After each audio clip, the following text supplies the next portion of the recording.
ba yung photo na to? Alam mo bang mas madumi pa sa toilet seat ang water bottle mo kung hindi mo ito linilinis ng tama? Akala mo safe ka sa tubig lang naman ang laman? Pero baka may libo-libong bakterya na dyan. Heto ang mga signs na marumi na yung water bottle mo.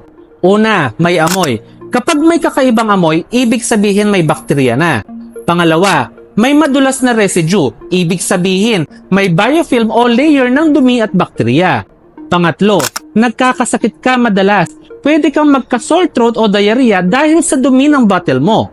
Pang-apat, may discoloration o molds. Malinaw na sign na hindi mo nililinis ng maayos. Ang point dito, para maiwasan ito, linisin ang water bottle araw-araw gamit ang sabon at mainit na tubig at sterilize mo linggo-linggo. Ikaw, kailan mo huling nilinis ang water bottle mo? Baka overdue na.